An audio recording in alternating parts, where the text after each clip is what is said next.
Welcome to Living in Beauty. It's Thursday, October 20th, 2016, and we're high up in those old hills of Tennessee. We didn't leave San Diego looking for rain. We figured wet weather would find us. But according to the U.S. Drought Monitor, the exceptional drought in Southern California is in the same category as the epic drought not seen since the 1920s in the southeastern corner of Tennessee near Tellico Plains, where we're now enjoying a 2-week breather from the highway life.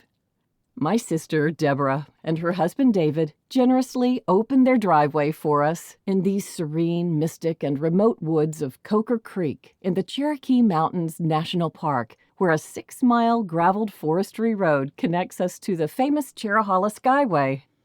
Other than a few scattered sightings over these last few weeks, we are now at the threshold of full fall foliage color in the countryside.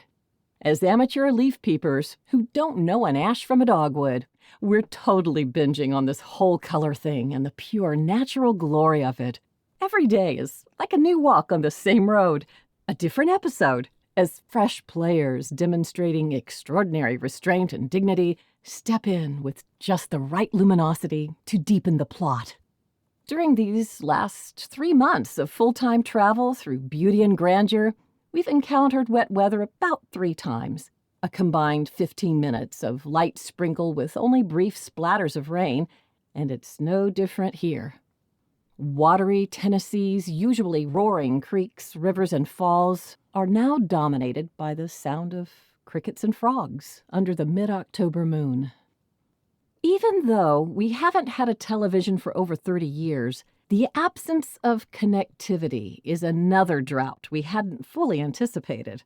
We prefer to stay in public parks, where, now and into the unforeseeable future, cell signals are mostly rare, even non-existent in state and national parks.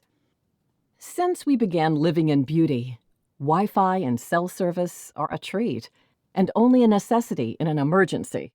But thanks to public libraries and Wi-Fi-friendly businesses, we've learned to manage our data shortages, which are under constant threat of drying up.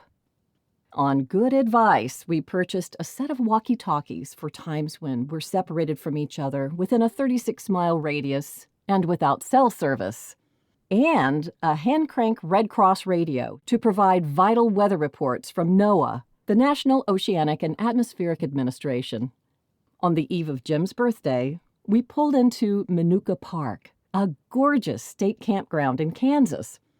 We'd hoped to kayak there for a couple of days and also visit with our ex-Coronado neighbors, Bill and Betty. At sunset, as we drove up the hill to the entrance station, we noticed several rigs were driving out. Well, we'd spoken to the ranger 6 hours earlier, but the station was unmanned before closing hours. Strange, yes. But as the expansive lake came into view with grazing deer and the perfect full hookup, bankside, pull-through spot, we failed to notice how the strong wind gusts we'd been dealing with since we left breakfast in Nebraska with Jim's wonderful Aunt Lillian had begun to pick up. Then we smelled rain. So we settled into the completely abandoned campground, fired up the stove, put the kettle on, so excited about snuggling up as luscious droplets of sky elixir pitter-pattered upon our aluminum roof.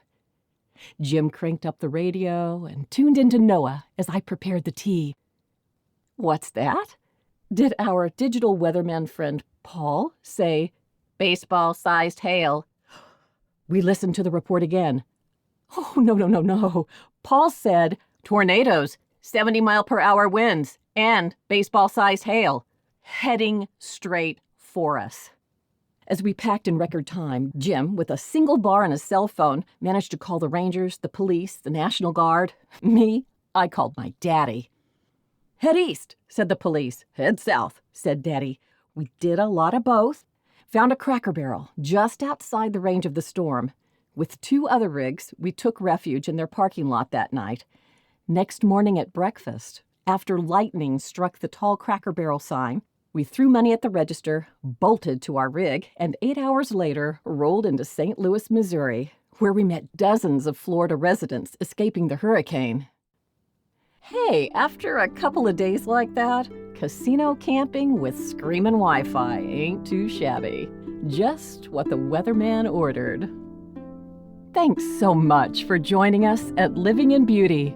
Special thanks this week goes to Apple and their wonderful customer service department, who replaced Jim's iPhone even though it was 5 days out of warranty because he couldn't report the problem from a national park that had no cell service. Okay, that's it. Have a great week.